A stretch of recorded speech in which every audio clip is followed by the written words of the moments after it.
Olá, hoje é quinta-feira, 26 de dezembro. As notícias de interesse do trabalhador, dos movimentos sociais e pela democracia estão aqui no seu jornal.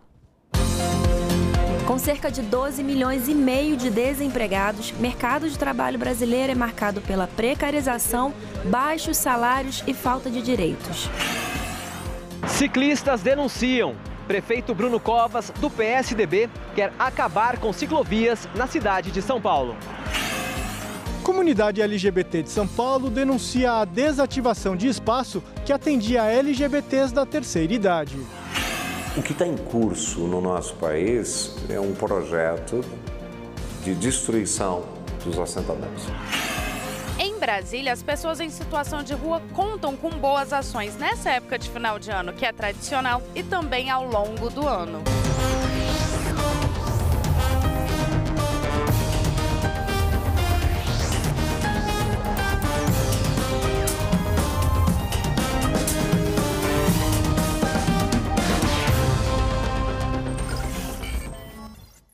Plano cicloviário do prefeito Bruno Covas ignora ciclistas e omite trechos que deverão ser extintos.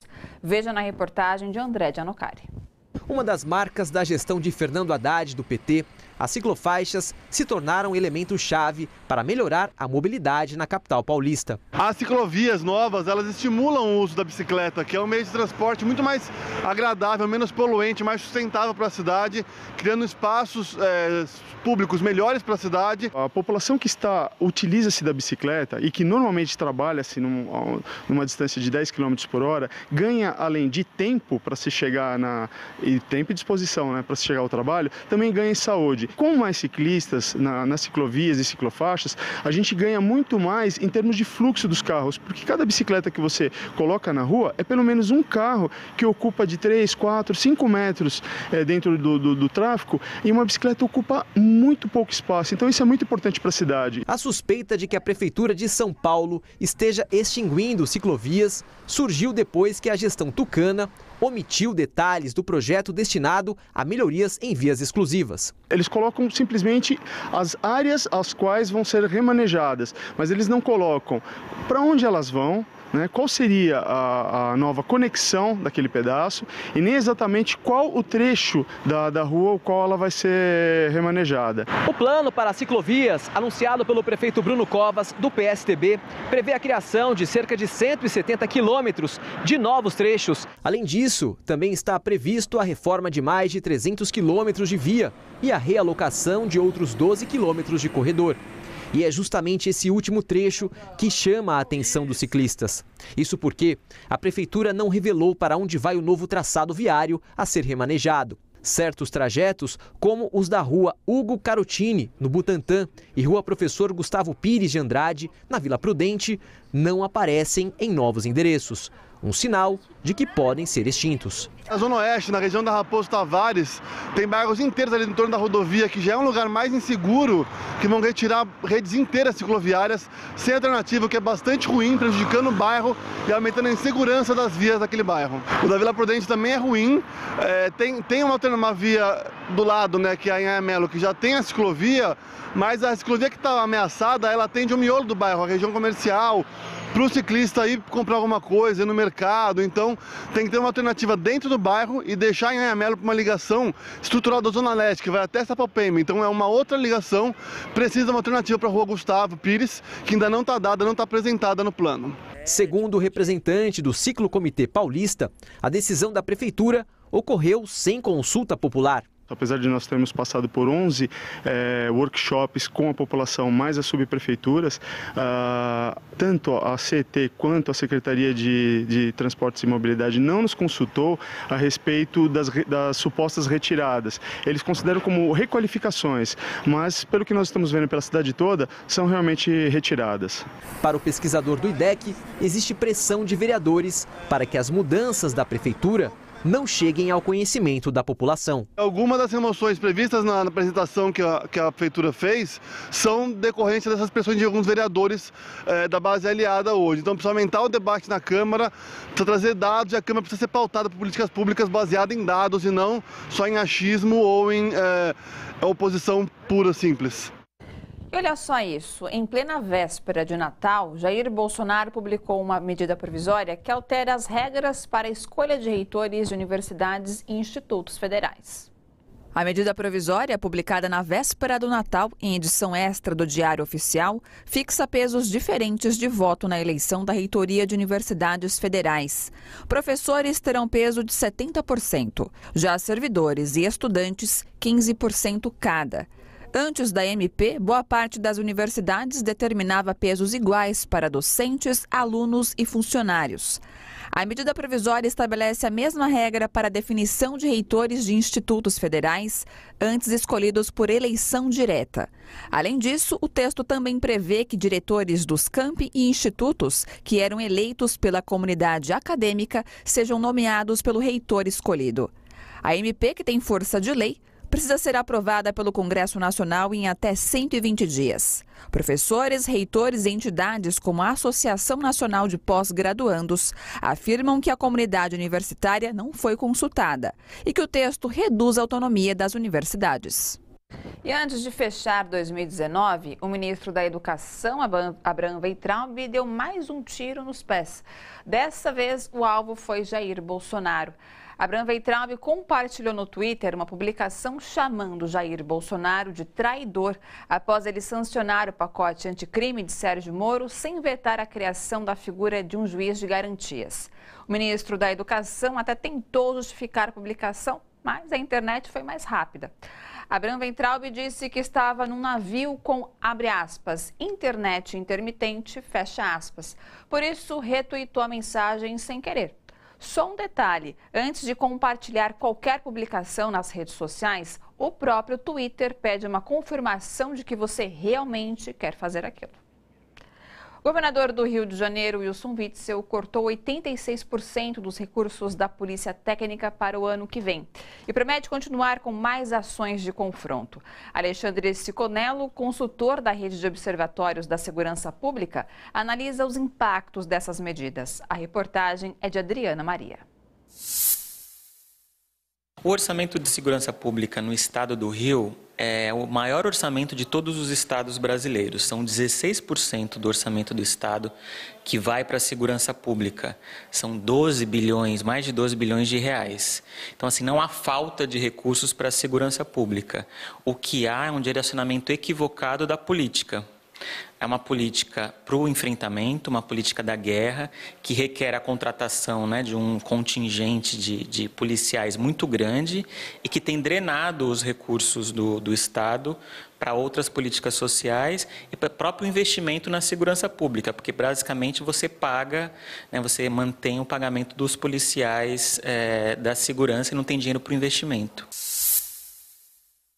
Teve cortes na área de inteligência e perícia, praticamente 90% de todos os recursos da segurança é para pagamento de pessoal e a manutenção administrativa das corporações.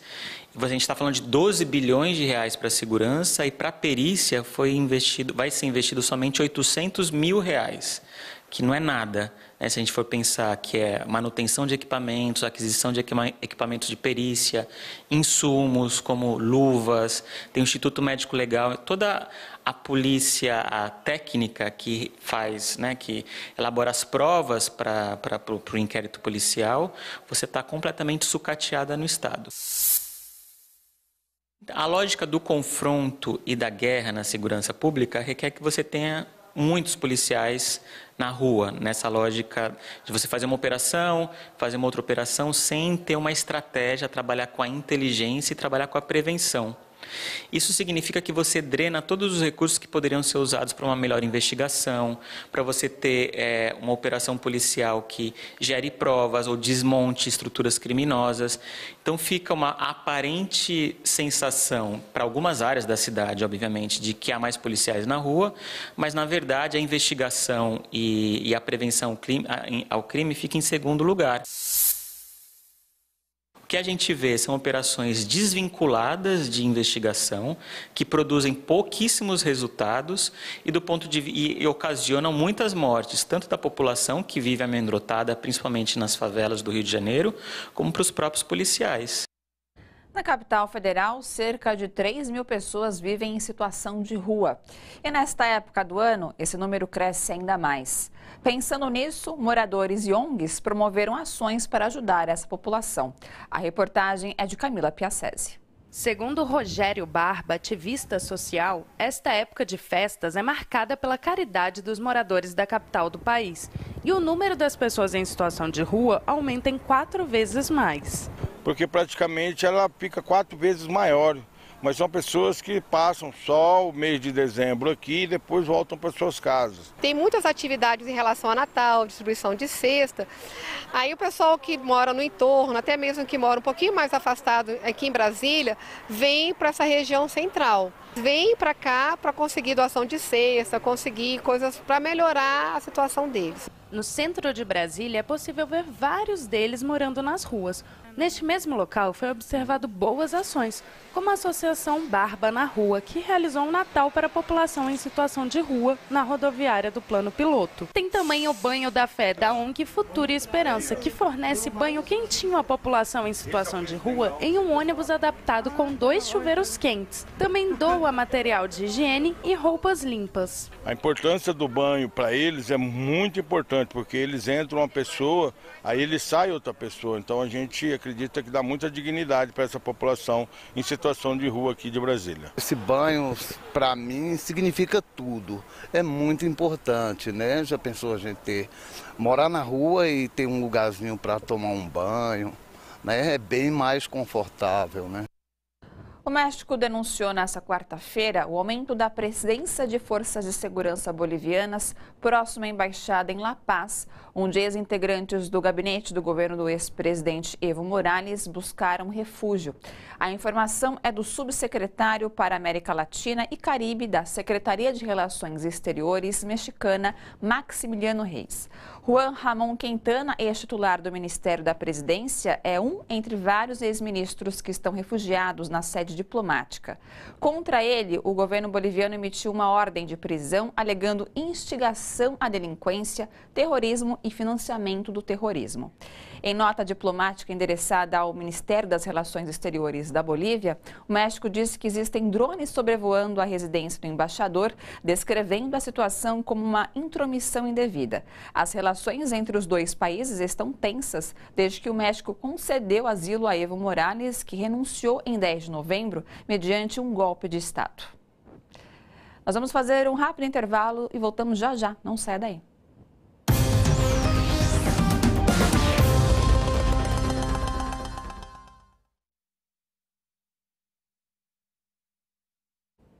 Olá pessoal, uma excelente noite de quinta-feira a vocês que nos acompanham através das redes sociais.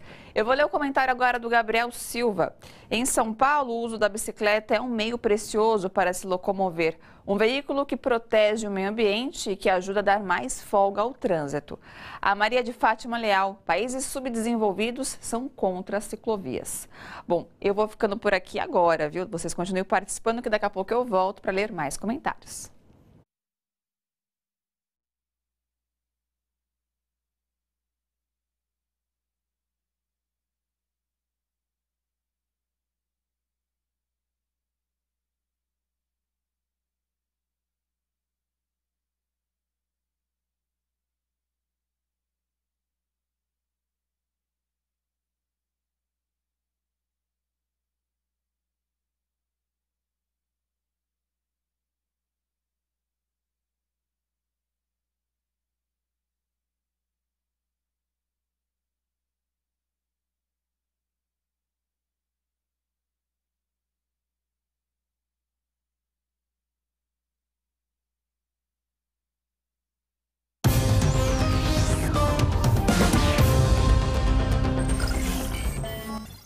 Realmente, 2019 não foi nada fácil para os brasileiros. Economia em queda livre, reformas, perda de direitos.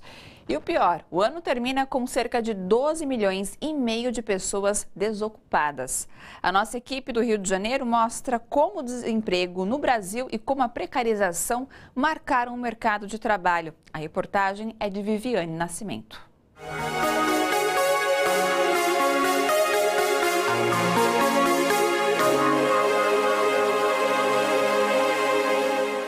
Aos 54 anos, Eliane tenta mais uma vez se recolocar no mercado. A carteira de trabalho, já surrada, é símbolo de sua atual condição. Sem registro formal, sem experiência comprovada, sem emprego. Eu estou com 9 meses de aluguel atrasado, minhas contas e meu telefone está atrasado, eu estou dependendo de ajuda da igreja, uma igreja messiânica batista que está me dando alimento. Terminou a sexta agora, 3 meses. A minha amiga que me ajuda pra caramba, no que pode, na medida do possível. E eu estou tentando sobreviver. 38,8% dos 12 milhões e meio de desempregados no Brasil estão na mesma situação de Eliane, na fila do emprego há mais de um ano. Para além dos desempregados, há cerca de 7 milhões de brasileiros subocupados e 4,7 milhões de pessoas desalentadas, ou seja, não têm condições sequer de procurar emprego. Os números são reflexo da política econômica adotada no país nos últimos anos. Não adianta dizer que é por causa da revolução tecnológica, não adianta dizer que é nada disso, porque a nossa questão é o tipo de política econômica que não estimula a demanda agregada, que não estimula o aquecimento da economia, nem o crescimento econômico. O crescimento econômico é fundamental para gerar emprego. Agora, emprego de qualidade precisa também de fiscalização, precisa de legislação. A partir do momento que a gente faz uma reforma trabalhista, desregulando o mercado de trabalho, né, e diminuindo brutalmente a fiscalização, e, portanto, a gente observa o aumento dos contratos de sem carteira assinada, né, e caiu muito a fiscalização em relação a isso, então você está cada vez mais precarizando o mercado de trabalho. A precarização se reflete na queda da remuneração do trabalhador, na retirada de direitos e no aumento da desigualdade social. A gente veio de um momento, né, até 2014, de um cenário muito benéfico em termos de mercado de trabalho, né? Então, a gente observou, a partir dos anos 2000, uma queda da taxa de desemprego, um aumento da remuneração do trabalhador, a formalização do mercado de trabalho, melhores garantias de trabalho, melhor qualificação do trabalhador, diminuição da diferença entre salários de homens e mulheres e de brancos e pretos e pardos. Então, até 2014, a gente teve um bom cenário para o mercado de trabalho. A partir daí, a gente observa que as taxas de desocupação, né, que a gente coloquialmente chama de taxas de desemprego, começam a subir. A gente, comparando a remuneração do trabalho de 2019 com 2014, tem uma queda em torno de 1,2% da renda do trabalhador. Quer dizer, foram vários anos em que o trabalhador não teve aumento real de renda, né? E quem está na ponta sofre os reflexos desse cenário. A técnica em enfermagem, Valéria, já acumula 4 anos em busca de emprego e desistiu de uma vaga na sua profissão. E 2 anos pagando Corém e não conseguindo um emprego. E não é por falta de interesse, não, porque é currículo, é por via e-mail, acordando cedo para entregar, mas a oportunidade mesmo hoje em dia, o desenvolvimento de emprego está precário. Operador de caixa, repositor de mercadoria, de limpeza, qualquer uma, eu estou dentro. Eu quero só a oportunidade. A retomada do pleno emprego depende de vontade política. A gente tendo um projeto de país que seja um projeto inclusivo e um projeto de qualificação, de escolaridade, de melhoria do mercado de trabalho, que a gente sabe que a escolarização leva a melhores salários no mercado de trabalho, leva a melhor qualificação do trabalhador, leva a ganhos de produtividade para as empresas. Então, esse tipo de projeto de país é um projeto de país que a gente espera que volte. As declarações dadas por Jair Bolsonaro contra trabalhadores do campo contribuíram para o aumento de despejos de áreas ocupadas e de casos de violência envolvendo sem-terras. Um estudo da CPT, a Comissão Pastoral da Terra, divulgado em setembro, aponta que apenas 8% dos casos de conflitos com mortes no campo foram julgados pela Justiça brasileira. Apesar de tanta violência, essa comunidade conseguiu conquistas importantes, como a formação política da população, que foi um dos focos do MST, Movimento dos Trabalhadores Rurais Sem Terra. A reportagem é de José Eduardo Bernardes, do Brasil de Fato. Esse ano foi um ano difícil, por uma série de razões. Nós tivemos vários despejos, nós tivemos várias mortes, nenhuma desapropriação de área, nós tivemos corte de políticas públicas que ajudaram, de alguma forma, a estruturar a pequena agricultura em todo o Brasil. Corte de créditos somado a corte de políticas como o PNAE, Programa de Aquisição de Alimentos, que impactaram a produção da pequena agricultura e dos assentamentos. Nós tivemos muitas dificuldades de fazer grandes lutas. É evidente que o povo brasileiro faz análise de conjuntura e o povo não se lança a lutas quando sabe que não vai ter vitórias. E assim é o MST. Entretanto, tudo que foi feito pelo governo Bolsonaro não resolve o problema da fome, da miséria, do desemprego. O que está em curso no nosso país é um projeto de destruição dos assentamentos. Tem a ver com titulação, mas a titulação para os assentamentos é parte dessa estratégia que busca regularizar o grilo no Brasil. Na verdade, é uma grilagem histórica que ocorreu no Brasil que o governo agora busca legalizá-lo. Mais que isso, com a abertura e a possibilidade de aquisição de terras no Brasil por fundos de investimento, 25% das terras dos municípios poderão ser adquiridas por esses fundos. Mas mesmo assim, nós conseguimos resistir em vários aspectos. Muitas áreas não foram despejadas, nós conseguimos resistir ao Centro de Formação Paulo Freire em Pernambuco, nós conseguimos resistir ao despejo da área que produz café orgânico em Minas, nós conseguimos resistir no acampamento Marielle, nós conseguimos resistir em várias partes desse país. Nós avançamos em outras perspectivas do que nós chamamos de reforma agrária popular. Reforma agrária popular é terra sim, mas é um conjunto de outras coisas que resgatem a dignidade humana. Então nós avançamos na formação de uma turma de direito no Paraná, nós conseguimos avançar nas comunicações do MST, nós conseguimos avançar na formação política ideológica, a Escola Nacional é uma referência internacional, fazendo formação para o mundo todo, ou seja, estamos construindo um processo que evidentemente ele não vai fazer a luta agora aberta, etc., porque talvez não seja o momento. É evidente que nós vamos resolver as questões brasileiras, não vai ter jeito senão através do conflito. Mas o conflito não é eles que devem determinar, somos nós. É a classe trabalhadora que deve determinar o momento do conflito. Apesar de todas as adversidades, de tantos retrocessos, os movimentos sociais resistiram e mantiveram a luta para tentar frear o quadro atual de desmontes promovidos pelo governo Bolsonaro. E para fazer um balanço do que foi 2019 para os movimentos populares e os desafios para o próximo ano, eu converso com o coordenador da Central de Movimentos Populares, Raimundo Bonfim. Boa noite, Raimundo. Seja bem-vindo aqui no seu jornal. Tudo bom? Tudo bem, boa noite, Ana, boa noite aos telespectadores do seu jornal. Bom, Raimundo, qual que é o balanço de 2019 para os movimentos populares? Foram diversos desafios que vocês enfrentaram, né? Sim, olha, o governo não há muita surpresa no balanço do governo Bolsonaro, ou seja, ele fez tudo o que ele prometeu durante a campanha e um pouco mais do ponto de vista negativo para o conjunto da classe trabalhadora e para os movimentos sociais. É um governo marcado pelo ultraliberalismo, o autoritarismo, é um governo marcado pelo desmonte do Estado social que nós construímos nos últimos tempos, um governo marcado pelo desmonte das políticas sociais, um governo que estimula a violência, é um governo que contribui para a destruição do meio ambiente, um governo com viés autoritarismo sem precedência do nosso país, inclusive fretando com ameaça de voltar com o AI-5 em caso de que os movimentos sociais ou a esquerda brasileira aumentem as mobilizações. Com tudo isso, nós resistimos, né? Nós promovemos um grande 8 de março, a luta das mulheres que abre ala da resistência dos movimentos sociais.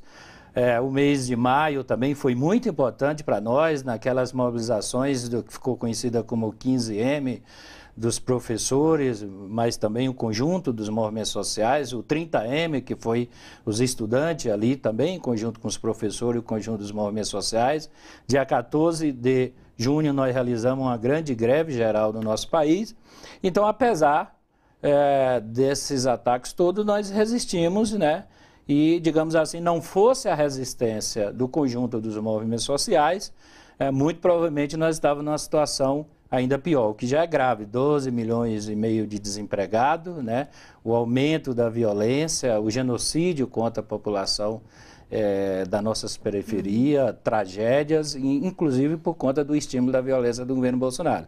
Mas estamos terminando esse ano de forma assim muito otimista de que em 2020 haverá muita resistência no nosso país. Você mencionou algumas mobilizações, né, no qual nós tivemos aí o prazer de participar, enfim, fazer a cobertura, que é a união da população brasileira contra esses desmontes.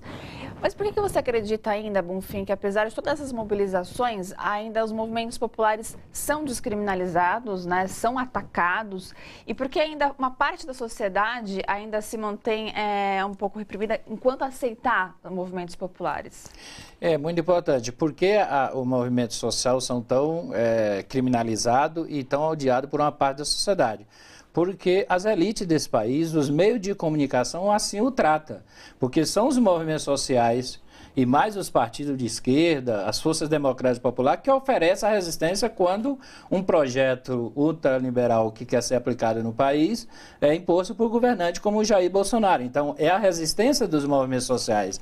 Aí, um governo autoritário e que quer aplicar uma agenda econômica, que é a destruição de direito, desmonte de programas sociais, aumenta a criminalização dos movimentos sociais, aumenta o assassino de lideranças indígenas, camponesa, aumenta por conta do estímulo à violência a criminalização, como foi a prisão de nossas lideranças de sem-teto no centro de São Paulo, a prisão, né? Chacinas, tragédias como foi a de Paraisópolis, tudo isso porque o capital, quando ele quer se apropriar dos recursos do Estado brasileiro, ele tem que impedir a resistência dos mais pobres, dos trabalhadores e dos movimentos sociais que são a voz dessas comunidades, dessa população. Por que você ainda acredita que a população ainda não se solidariza com tudo isso? Raimundo, a gente viu o caso e exemplo da chacina que houve, né, em Paraisópolis, enfim, tantas outras também que acontecem. Por que ainda falta essa falta de solidariedade? Olha, falta a questão da consciência, né? Porque se a chacina fosse no Morumbi, Paraisópolis é no centro do Morumbi, mas é dentro de uma favela ali, né? Depende com quem ocorre essas mortes e essas chacinas, que há quer dizer, nós temos programas de televisão que diariamente, né, das TVs abertas, que fala que tem que matar mesmo. Algumas afirmações como, olha, por que essas crianças estavam, esses jovens estariam naquele momento. Então, é muito difícil, é uma disputa de narrativa, né? Então, nós temos todo um movimento conservadorismo que diz respeito aos direitos humanos, né? Então, isso contribui muito para essa criminalização. Infelizmente, tragédias como essa, mas podemos lembrar o músico que foi assassinado com 80 tiros no Rio de Janeiro, sim, o caso da Águeda, né? O caso do Paraisópolis, que infelizmente setores médios, né, ainda aplaudem ações do Estado como essa que a gente assiste. Mas, assim, eu diria que para 2020, né, nós estamos preparados para continuar a resistência. Terá eleições. Como vocês estão mobilizados aí? Olha, terá eleições, vai ser um debate importante, porque através também do programa de televisão, dos programas de televisão, é um momento também para a gente continuar denunciando a destruição do Estado brasileiro, resistindo, defendendo a democracia no nosso país, né? Infelizmente, nós estamos num governo onde, inclusive, como eu disse, ele ameaça voltar, né, o regime militar. E nós continuamos com a luta. Já estamos iniciando as preparações para o 8 de março, terá um grande 1º de maio, e nós vamos continuar essa resistência, porque só a resistência, só a mobilização, o fortalecimento da organização popular, nós haveremos de impedir esse desmonte do Estado, porque ainda vai vir, infelizmente, se a gente não resistir, virá mais ataque à classe trabalhadora, porque a reforma tributária que eles estão insinuando, né, dizendo não é para desonerar a população de baixa renda, o consumo, é para aumentar a taxa de lucro ainda dos mais ricos, assim como eles venderam o engodo da reforma trabalhista e como foi provado que não aumentou o desemprego, muito pelo contrário, aumentou a precarização do trabalho. Eles fizeram o desmonte da reforma da Previdência, vão nos próximos 10 anos retirar do bolso do trabalhador quase 900 bilhões de reais, isso significa enfraquecer a economia, e a reforma tributária com essa força, essas forças políticas estão governando o país, o Congresso Nacional, provavelmente, certamente não é para beneficiar a classe trabalhadora. Daí necessidade da gente continuar essa resistência em 2020. Perfeito. Raimundo, obrigado mais uma vez pela sua participação. Um ótimo 2020 para você, que vai ser de muita luta. Com certeza. Obrigada mais uma vez. Veja agora como fica o tempo nesta sexta em São Paulo e outras cidades. Sol entre algumas nuvens e temperatura elevada na última sexta-feira do ano em São Paulo. Máxima de 30 graus e mínima de 20.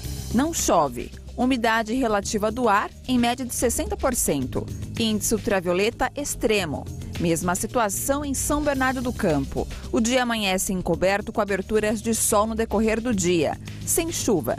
Máxima de 30 e mínima de 20 graus. Já em Mogi das Cruzes, dia parcialmente nublado com períodos ensolarados ao longo da sexta-feira, sem previsão de chuvas. Máxima de 28 graus e mínima de 19. Em Brasília, variação de nuvens pela manhã com pancadas de chuva localizadas que poderão ser fortes e vir acompanhadas de trovoadas a partir da tarde. Máxima de 29 e mínima de 19 graus. A Prefeitura de São Paulo está desmontando um dos principais centros de acolhimento a pessoas LGBT. O seu jornal faz uma parada rapidinha e volta em seguida para contar essa história. É só um minutinho.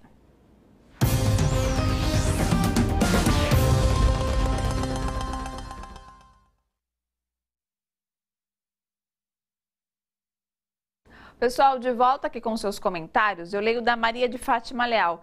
Não foi um ano bom para os movimentos sociais. A Edilene Salles, fora Bolsonaro, ninguém aguenta mais tanta violência e tantas coisas ruins acontecendo. Continue participando que daqui a pouco eu volto para ler mais comentários.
Depois que o Centro de Cidadania Luiz Carlos Ruas, um dos principais centros de acolhimento a pessoas LGBTs na cidade de São Paulo, foi fechado pelo prefeito Bruno Covas, a ONG Eternamente Sou, uma das entidades que compartilhava o espaço, está lutando para a criação de um centro de atendimento à população LGBT com mais de 50 anos. Veja na reportagem de Jô Miyagi.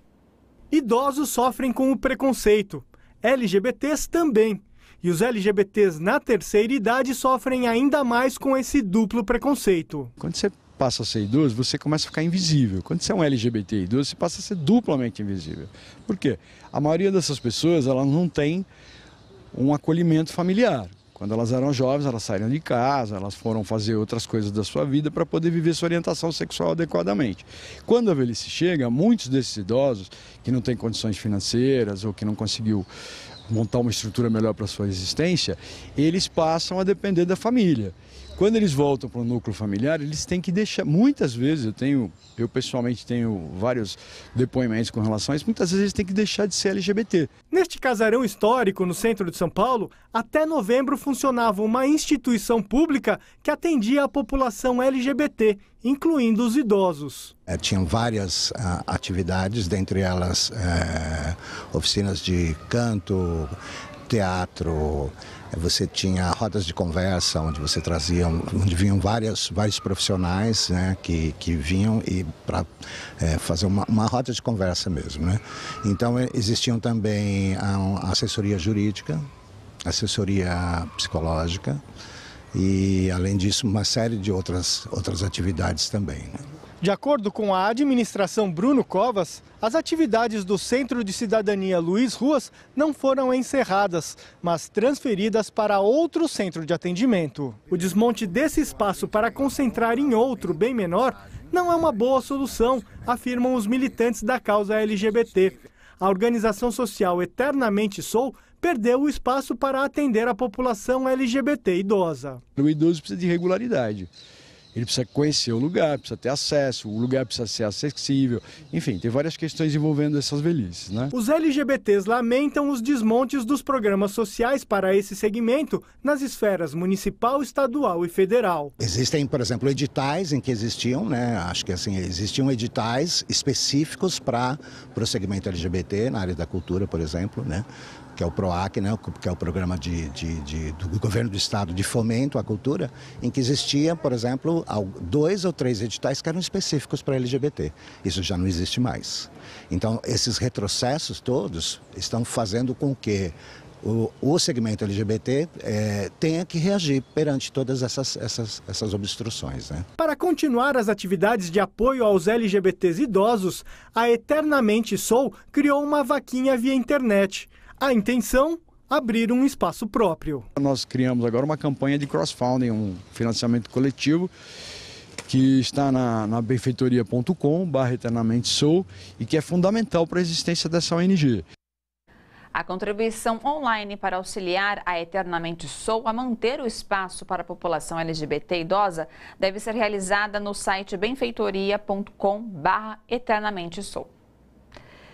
Embora tenha nome e sobrenome, a grande mídia insiste em omitir o nome completo do senador Flávio Bolsonaro no noticiário que aponta o filho do presidente Jair Bolsonaro como figura central de escândalos de lavagem de dinheiro e corrupção. Já em outros casos, esse é o tema do comentarista político João Caires. Analisando alguns sites, lendo alguns jornais, percebi que os grandes jornais, os grandes meios de comunicação no Brasil estão escondendo o sobrenome de Flávio Bolsonaro. Ou seja, coloca lá Flávio genérico, pode ser Flávio da Silva, Flávio José, Flávio qualquer coisa. Mas sabendo de tudo que está acontecendo com o Flávio Bolsonaro, as investigações que estão em curso pelo Ministério Público do Rio de Janeiro, a grande imprensa faz questão de esconder o sobrenome dele. Por que isso? Não quer fazer um link? Todo mundo sabe que ele é filho do presidente Jair Bolsonaro. Todo mundo sabe que Queiroz, Fabrício Queiroz, que está desaparecido, tem vínculo de carne e unha, né? De unha e carne com os Bolsonaros. O próprio Bolsonaro reconhece isso, que é amigo, pescava com ele e tudo mais. E a gente viu todas essas revelações que o Ministério Público do Rio de Janeiro está fazendo, as investigações, inclusive, com relação ao caso da morte de Marielle Franco e agora o caso das rachadinhas e também lavagem de dinheiro numa loja, né, de chocolate da marca Copenhague, que negou as coisas que o próprio Flávio Bolsonaro disse. Por que a imprensa está escondendo o nome de Bolsonaro? Por que fala Flávio? E é interessante que em outros casos, adversários políticos da imprensa, caso, por exemplo, do ex-presidente Lula, quando se referiam ao filho dele, falavam Lulinha. Apesar do nome dele não ser Lulinha, era Fábio, não podia ser tratado então Fábio. Eles tratavam como Lulinha, já referenciava o nome dele ao ex-presidente Lula. No caso de Flávio Bolsonaro, se vocês olharem o material de campanha dele, Flávio Bolsonaro senador. Ele colocava um Flávio bem pequenininho e um Bolsonaro desse tamanho, 177, que foi candidato a senador e ganhou, né? Atualmente ele é senador da República. Então por que esconder, se na própria campanha o Flávio usava mais o sobrenome do que o seu próprio nome? Quais são os interesses da imprensa? Os interesses são esses. Eles são contra o método de Bolsonaro, não gostam do seu jeito, ainda mais esses dias que tratou descaradamente, né, totalmente fora de cogitação. O que ele fez com o jornalista, destratou, ofendeu, falou palavrão, totalmente assim, uma falta de decoro que realmente cabe, inclusive, um processo de impeachment, que mostra uma pessoa desequilibrada. Aí no caso dessa investigação no Rio de Janeiro, a grande imprensa, que deveria mostrar, não, coloca lá, Flávio. ou Flávio B. Mesmo tendo seus trabalhadores ofendidos ao vivo em rede nacional e internacional, os jornais ficam se fingindo de bobo e tentando passar um pano, tentando esconder da população, porque ao chamar de Flávio e não de Flávio Bolsonaro, de alguma maneira eles tentam esconder que Flávio Bolsonaro é filho de Bolsonaro ou que tem a ver com o presidente Bolsonaro. É uma vergonha essa história, né? Lamentável a imprensa agir dessa maneira, por isso exigimos a democratização dos meios de comunicação. Em Brasília, entre os dias 19 e 22 de dezembro, foi realizado um festival para surdos com oficinas diversas. O objetivo é despertar e desenvolver o senso artístico dos surdos. A reportagem é de Camila Piacese. A comunidade surda do Distrito Federal organizou entre os dias 19 e 22 de dezembro a segunda edição do Festival Despetacular. O evento tem como língua oficial a brasileira dos sinais. Mais de 200 artistas de todos os estados do Brasil vieram para a capital, no Espaço Cultural Renato Russo, para participarem de oficinas de slam, de literatura, de cartoon e entre outras. Esse festival foi criado para ajudar a expressão artística de várias formas e a empatia entre os artistas, para que eles possam trocar experiências, aprendizados, conhecimento e repassar essas informações dentro da comunidade que usa em Libras, para disseminar a língua de sinais no contexto artístico. Porque além de disseminar a língua, a cultura, nos dá novas visões, novas oportunidades, abre a nossa mente para que nós possamos trabalhar com a cultura da língua de sinais e a arte, seja ela na forma de desenhos, de expressões. O palhaço Surdim disse que o melhor do festival é encontrar pessoas e conhecer novas. Encontrar as pessoas, ter essa troca, ter essa interação, fazer novas amizades, ter uma rede conhecer novas pessoas, ter essa rede, é muito motivador. Também as oficinas que estão sendo propostas de teatro, de desenho. E aí isso pode gerar para os surdos que estão se ingressando no meio artístico uma oportunidade deles se ingressarem nas artes. A equipe de trabalho muitas pessoas que trabalharam de forma voluntária, a gente não teve salário. E as pessoas, os surdos e ouvintes também, que estavam apoiando o festival, trabalharam juntos de forma voluntária durante 6 meses. E amanhã, dia 27, a TVT exibe uma entrevista especial com Lula. Entre os temas escolhidos, Lula fala sobre democracia, soberania e como os Estados Unidos interferem na América do Sul.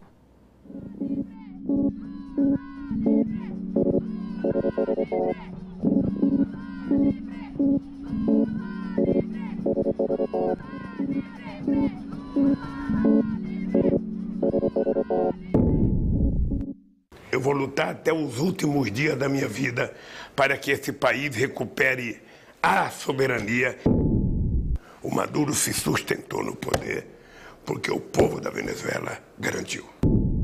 E a eleição do Fernando como presidente é um alento para a América do Sul. O papel da OEA é uma vergonha. 500 anos de história, não conheço uma única atitude americana em benefício da autonomia e da liberdade de algum país na América Latina. É dentro do Brasil que a gente vai recuperar a democracia. O seu jornal termina aqui. Até o próximo. E a luta por direitos humanos e democracia continua.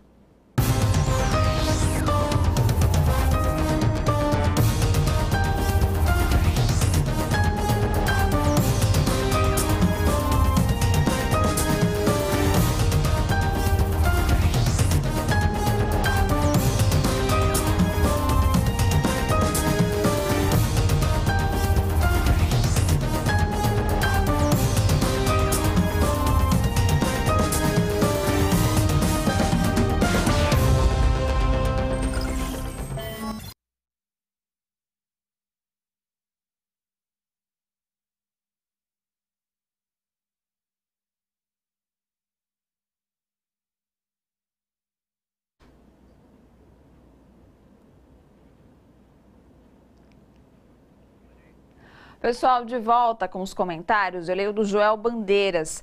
Ao invés de cortar gastos políticos, o governo faz o desserviço de fechar uma casa que apoia a causa LGBT que tanto precisa de ajuda. Angélica Della Mônica, quanto mais sei, mais me nojo, né, dessa gente que destrói o país. Socorro. Bom, obrigada a todos que participaram nesta quinta-feira. Espero que tenha ocorrido tudo perfeitamente bem aí neste Natal. E amanhã, pontualmente, 7 da noite, nós temos um encontro marcado com mais notícias, informações e os seus comentários. Beijo grande, até amanhã.